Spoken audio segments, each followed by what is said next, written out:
we've got and there's 20 of us on the line, and probably about 11, 12 elected women right now. So I do want to be cognizant of your time, and we'll get started. So I'll pass it over to Representative Toohill to start us off.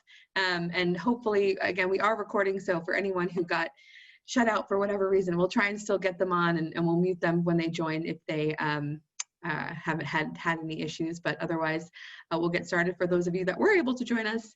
And thanks so much. So I'll pass it off to you, Representative Toohill. Excellent. Thank you, Brenna, and thank you all for joining us today. Over the past several months, the Pew Charitable Trusts Philadelphia Research and Policy Initiative has released research examining the minimum wage and small and mid-sized businesses in Philadelphia and in peer cities across the country. Presenting today is Seth Budick.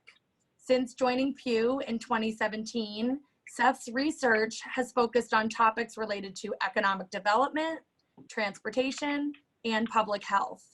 Prior to Pew, Seth managed research and policy work at University City District, a special services district in Philadelphia. And also we have, unfortunately, Tom Ginsberg. He was tied up in a city council meeting. So joining us today is Alex Jones. Alex is an officer with the Philadelphia Research and Policy Initiative, where his work focuses on economic development. Prior to joining Pew, Alex was a manager with the National League of Cities and a senior researcher at the Brookings Institution. Let me turn this over to Alex and Seth, and they're going to get us started. And I know I'm looking forward to hearing about your work.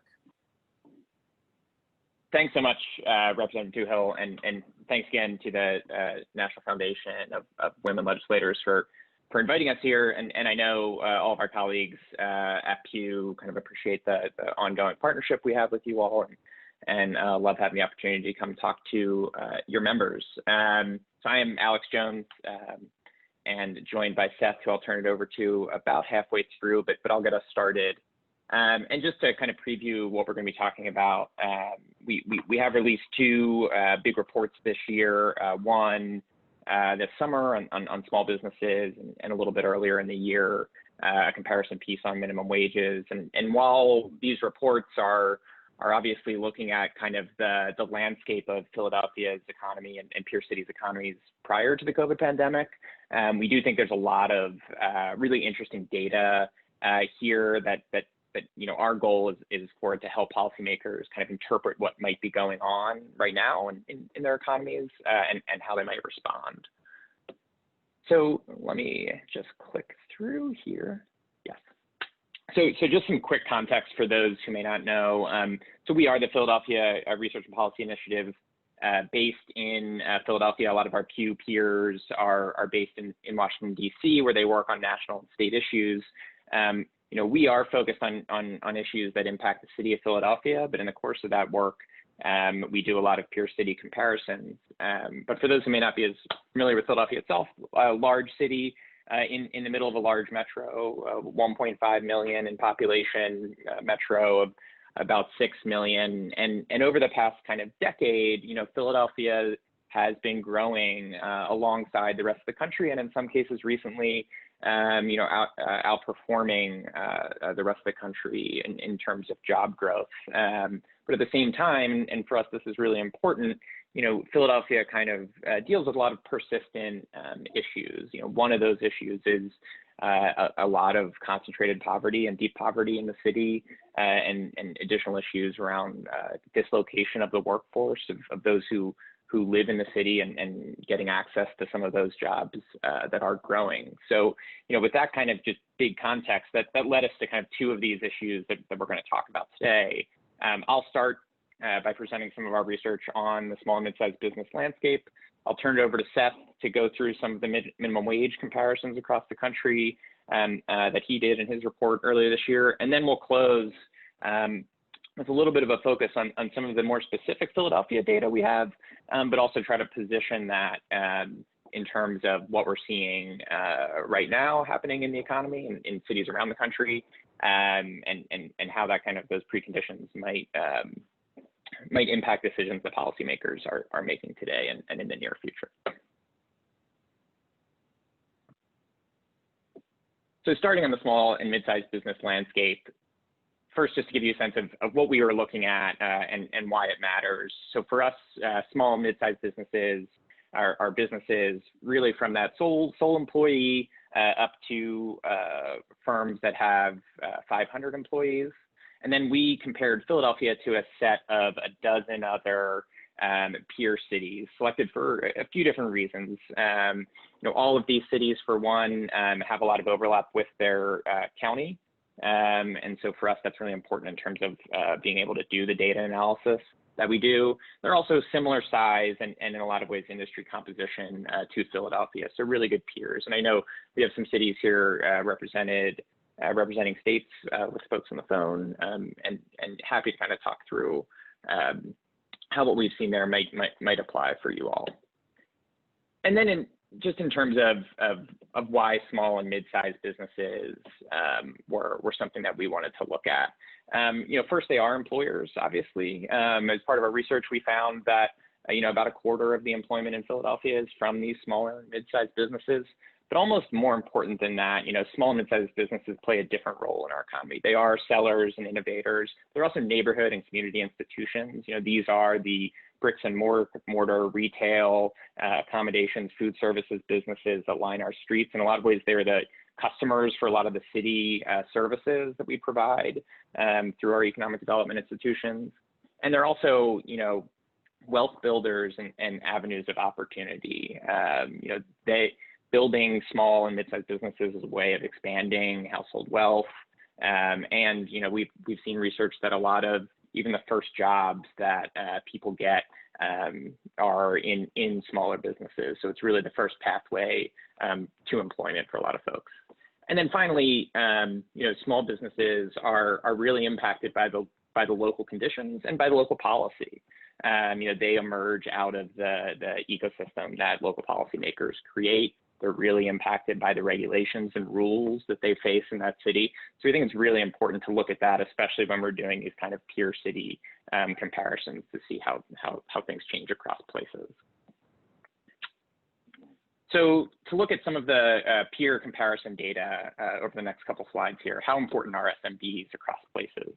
So the first thing that we saw is that there's actually a pretty wide range of how much of a role small and mid-sized businesses play in these 13 different cities.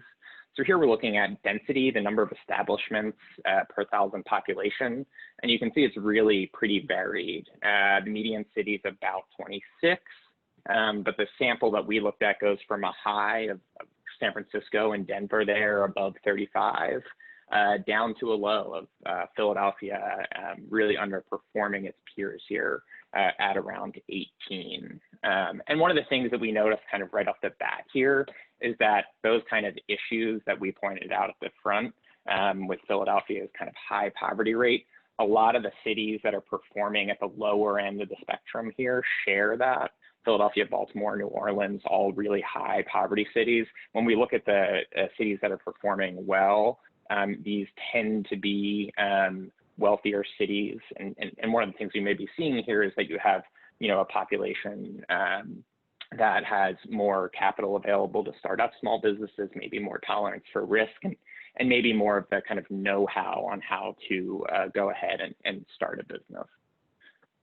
So one of the other things that we looked at across places that's important at all times, but potentially even more kind of now at a time of this really acute economic shock, is the distribution of businesses that are in traded or local serving industries. And so, this breakdown is kind of a way of categorizing different businesses. So on the traded side, we're talking about a lot of manufacturing industries, service industries that can be traded.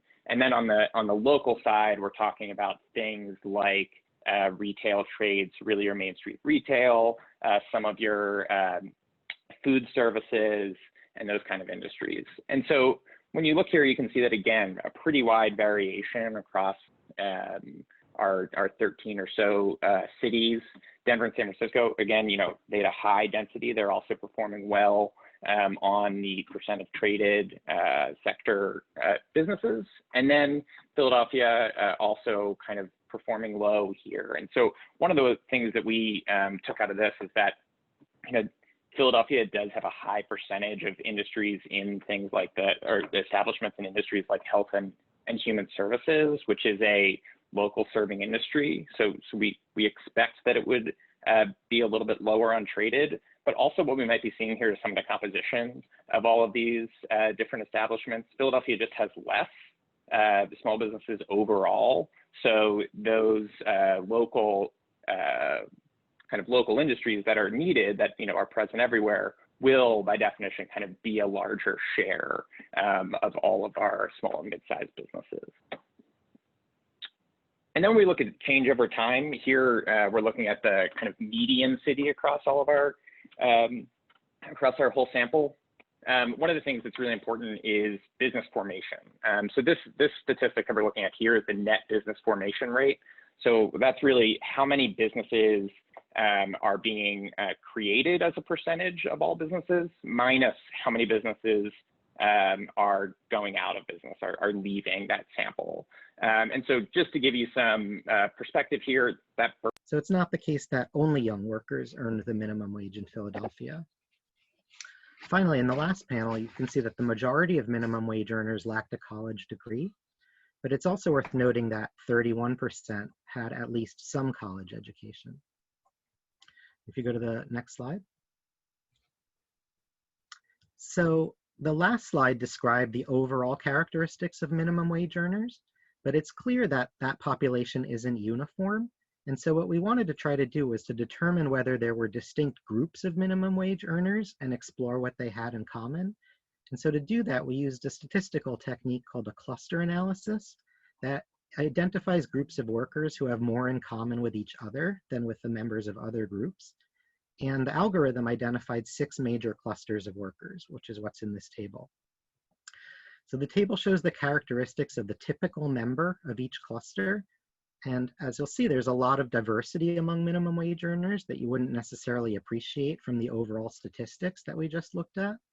So for instance, the largest cluster, cluster number 1, is made up of relatively young African-American males with a high school education and low household incomes. But underscoring the fact that not all minimum wage earners are young, there was another cluster of African Americans, cluster number 3, who also had low household incomes and limited education, but this one consisted of women with an average age of 55, and who might be at a point in their careers where they might have a harder time transitioning into higher paying work. And other clusters look very different. So for instance, clusters number 2 and number 4 contained young women, one mostly Black and one mostly white, both of which had some college education and lived in higher income households. So those clusters might be capturing workers who were earning the minimum wage for a short period while continuing their educations and living at home, or with another higher income earner. The last 2 clusters were made up primarily of immigrants with limited education who might face additional language or other barriers to higher paying work. So cluster number 5, for instance, consisted of younger Hispanic women, while cluster number 6 included middle-aged Asian males, a group that was also the only one that was more likely to be married than single. So overall, these results emphasize that minimum wage earners are diverse, and yet demonstrate consistent patterns that might have important implications for job and economic mobility. And with that, I'll turn things over to Alex.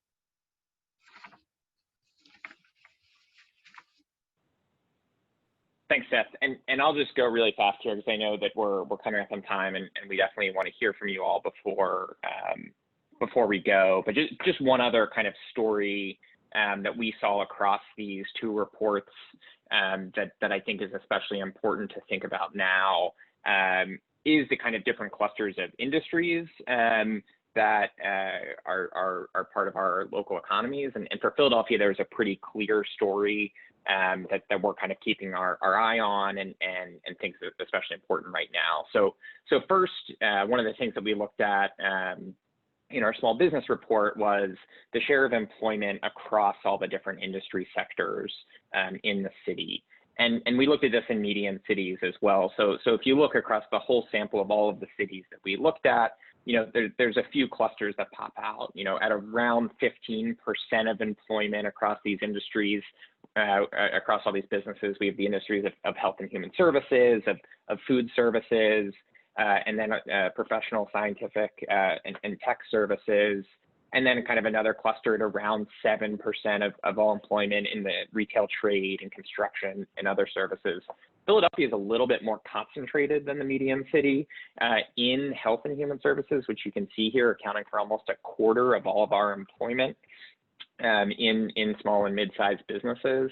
And for us, this is really of interest now. You know, we've seen that this is one of the industries that actually experienced a lot of immediate job loss at the beginning of the pandemic, as we had a lot of things like dental offices and childcare offices being shut down. And while some of that employment has recovered, it's likely that some of it is lost for a little bit longer. So it's an area where, you know, one of our strengths over the past decade that we identified in this report may actually be a bit of a vulnerability, just given the current dynamics of the pandemic-induced recession. And then really, you know, I think for all across all of the cities, when we look at the food services, when we look at the retail services, we see that that's about another quarter of employment across all the cities. And we know that those are two industry sectors that have been hit really, really hard, both in terms of revenue hits and also job losses, you know, really above 50% across a lot of different cities. When we dig a little bit deeper into the industry analysis, and this is pulling in some of Seth's work here, you know, here we have a chart that's looking at those same industries, but ranked top to bottom in terms of what the median wages are. One of the things that we see is those industries where Philadelphia has been growing employment, and so that is the chart on the right-hand side. A lot of the industries where we've been growing employment tend to pay lower median wages. So you can see the healthcare and social assistance. Again, not only is it a big chunk of our employment, it's also where employment has been growing. And we also know that those jobs tend to pay less. So in the long term, you know, we have kind of this trend of Philadelphia growing jobs, but growing jobs in some of the sectors that pay a bit less. And then in the short term, we know that a lot of these sectors also are potentially threatened by the current economic dynamics. Digging a little bit deeper into some of those industries that I just mentioned, accommodation and food services, healthcare and social assistance, retail trade, this is looking at the percentage of Philadelphians who earn the minimum wage. And this is the same kind of chart that Seth was showing earlier. So the bars here are looking at the full population of minimum wage earners. And so what we know here is that, you know, the vast majority of Philadelphians who earn the minimum wage are employed in these sectors. So these are workers who are already earning the kind of lower wages in the city, are in these sectors that are currently threatened and currently experiencing a lot of temporary or permanent job loss. And then just a final point, and we can turn to questions in a second. Just one other thing that, you know, I think is really important to consider for our local policymakers is this chart. And here we're looking at those same kind of sectors, looking at the median wages, and then looking at the percentage of jobs that are held by actual residents of the city of Philadelphia. And what you can see here is that there's a pretty clear trend that industries that employ more Philadelphia residents tend to pay lower median wages. So you can see all the way at the far right side of the chart are those industries like accommodation, food services, retail, trade, arts, entertainment, and recreation. So these are industries that are already paying lower wages. They tend to employ residents more, and you know, we think that they might be the industries that are especially threatened currently. So if you're concerned about the employed population of Philadelphia, this is something that could be especially concerning.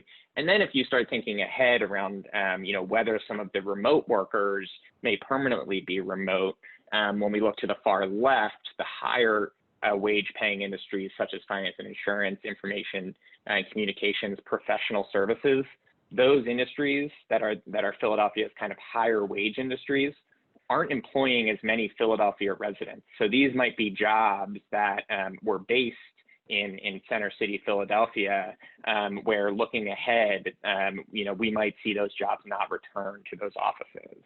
So, I think that this is a really important way of understanding the current dynamics of the workforce as we look to what the impacts of the pandemic may be long term. So with that, I know we're maybe even a little over time. I'm going to stop and turn it back over to Brenna. Great. Thank you so much. And if you want to unshare your screen so we can see some more faces, and anyone who's hiding, if you want to put on your video, it'd be great to see you for the last, 5-10 minutes. I know the feeling of wanting to not be staring at the camera the whole time. So no worries, but we'd love to see your face. We did get a few great questions. So if you have questions, feel free to put it in the chat to me. You can raise your hand through the hand raise function. And just to keep us rolling right now, I will go to Representative Toohill, who had some really great questions to get us started. But please raise your hand or shoot me a message in the chat, and we'll get you queued up for a question as well. Oh, there you go. You had to unmute me, right? Oh, there we go. So my first question actually was, there's a lot of arguments on minimum wage, and one of the arguments is opposing it would be moving to automation, that employers are going to get rid of current workers. Also that there are not that many people who actually get paid in Pennsylvania the state minimum wage, so that's an argument. And then that workers are paid higher in jobs because they progress quickly into jobs with more expertise and get paid more. So I just didn't know if you wanted to elaborate on those arguments and have a counter argument maybe with policies that you found were helpful. So one thing, those are great observations, and one thing that's important to say is we don't take any policy positions one way or another, on this topic. Our data, the data we're presenting here, were really intended just to provide, a baseline understanding of what the situation looks like.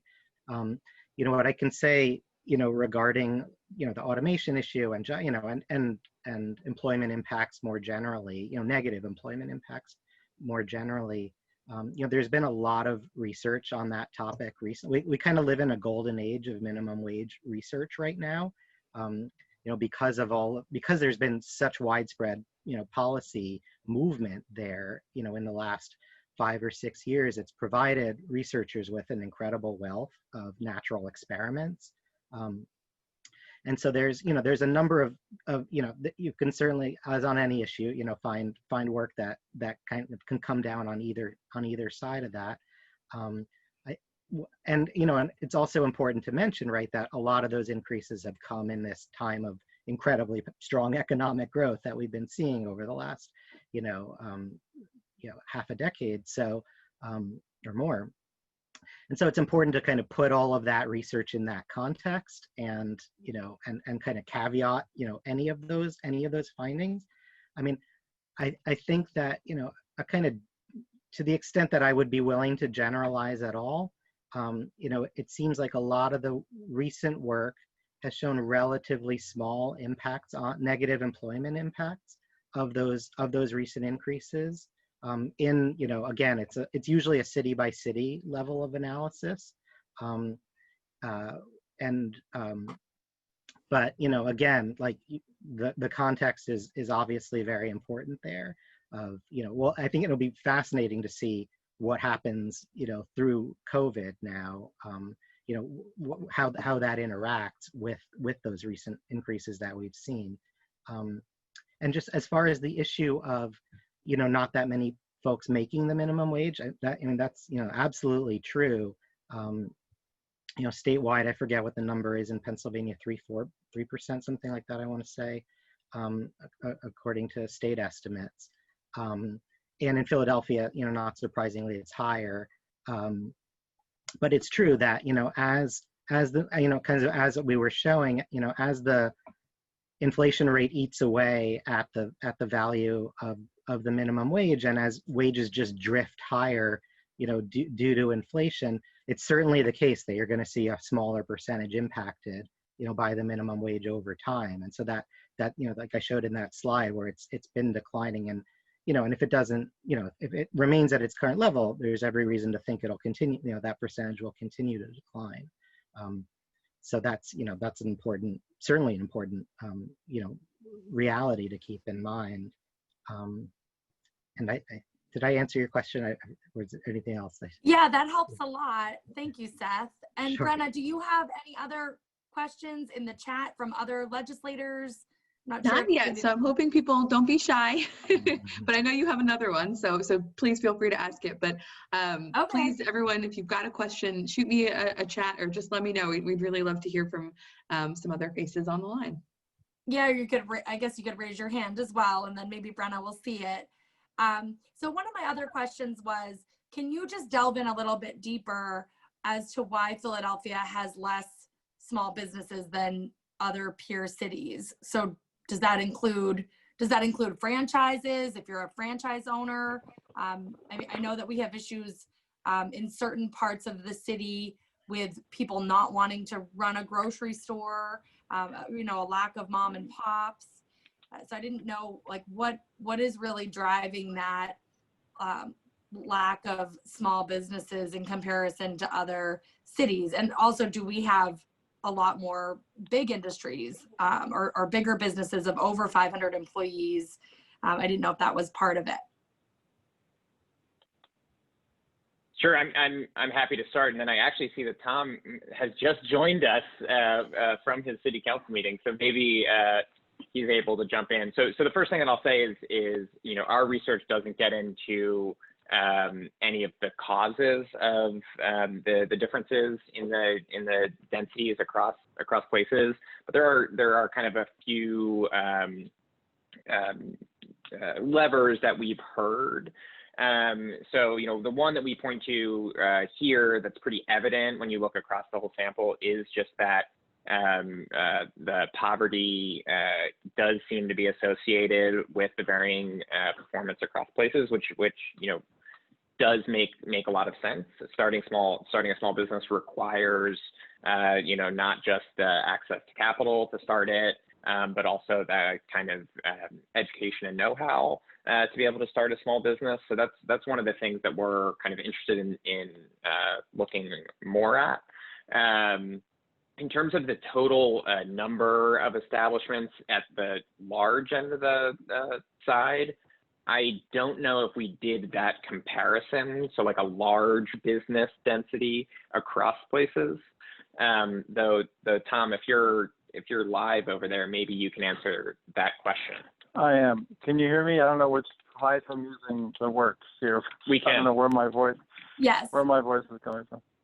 And I'm sorry, Representative Toole, I didn't hear your entire question. I'm sorry, and the council hearing, by the way, is still going on. We did look at business density by each size, by small, mid-size, and large. At the large level, Philly is not nearly as far behind the other cities as it is on the small side. Philadelphia, and in fact, urban centers in general, tend to have big companies, or more big companies. That's why they're urban, and that's why they're more dense, and that's why cities developed the way they did. Philadelphia is a little bit extreme on that. Philadelphia's big companies got bigger over the last decade. That didn't happen to all the cities the same way. Other cities saw an actual relative increase in their small and mid-sized segment more than Philadelphia did. And I'm sorry, I didn't catch the rest of the question, but if it's about growth of large businesses, is kind of what I gathered. That is absolutely the case. Large businesses tend to be drivers of the general economic trajectory and total output of the economy locally. A large business drives that. There is an interplay and interdependence between large and small, and large and mid-size, and of course, mid-size want to grow to be large, maybe. So there is absolutely a back and forth, and there is those work together, and then in one city or one metro varies from another, or one state varies from another state. And the strength of the clustering of those businesses between large and small, it happens to be that Philadelphia's strength compared to all the other cities we looked at was in the healthcare cluster. You could say that it was too much or too little, but that's what it was. Other places, classic Los Angeles is is in the movie business. That's their cluster and everything related to that, music. So that happens too, and the large companies are an essential part of that. We don't want to minimize the role of large companies in actually driving the bottom line economic trends in these places. Okay, that's a great help to us. And I'm glad you could join us, Tom. And so Brenna, did you have any other questions? We did. I know we're coming up on time. I appreciate everyone's patience since we started so late. I did get a note from Representative Scott from Georgia, who wanted to know what happened to Georgia. I think they were missing on the map or something. And then I will turn it over to Representative Krall, Representative Rebecca Krall from Representative Lynn DeQuoit's office. I'll have her unmuted, and she's got a question for the chat. Hi. So a lot of the conversations here in Hawaii, when we start talking about minimum wage, all end up turning over to living wage. And people are looking at or suggesting $17 an hour for a living wage. And Rep. DeQuoit, as a small business owner herself, keeps on trying to explain to everybody there's a difference between what a minimum wage is supposed to be and the living wage. And that correlation or that understanding doesn't always seem to come across. People think minimum wage was supposed to be, you go work at McDonald's, work there for however many years, but you weren't supposed to live off that salary. You're supposed to progress up. So I was wondering, within your research or how you guys are, all of the work that you guys have done, how you have addressed the difference between what the minimum wage is and what people perceive to be a living wage, and how to address that in policy. Yeah, and that's a great question. And it is one we kind of avoided, honestly, with this work, because it gets, it just gets a squishier, right? When you start talking about like, what is the standard by which you define a living wage? I'll say that, one thing that we did was we used a few different denominators. So like I said, we use the median wage, we use the price parity, we use some other living wage calculators to just, because honestly, like our goal here was more to look at Philadelphia relative to the other cities, rather than to say, is a city at the right threshold or wrong threshold? That's not the kind of judgment that we would, feel comfortable trying to make.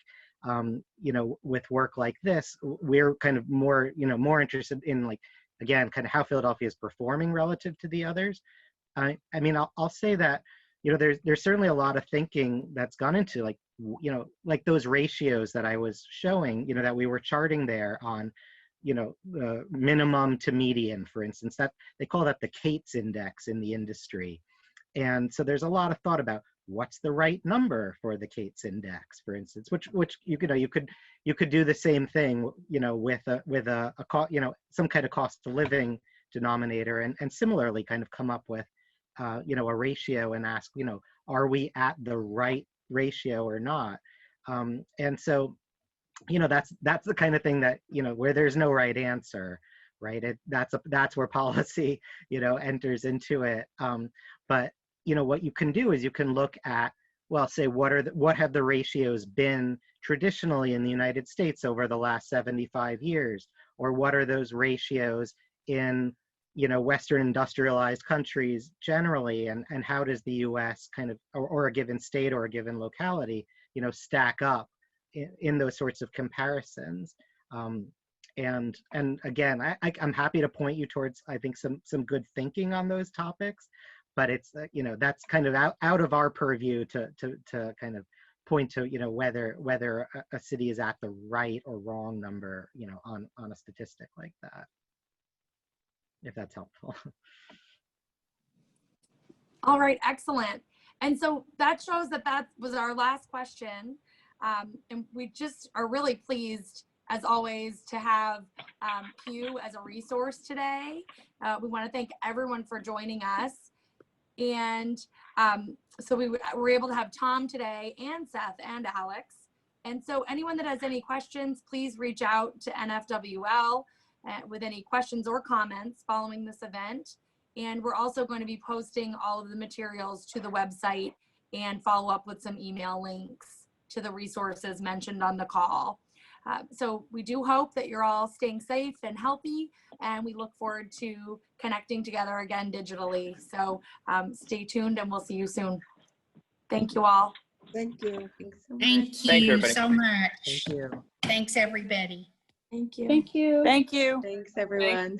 All right. Bye-bye. Bye. Thanks so much.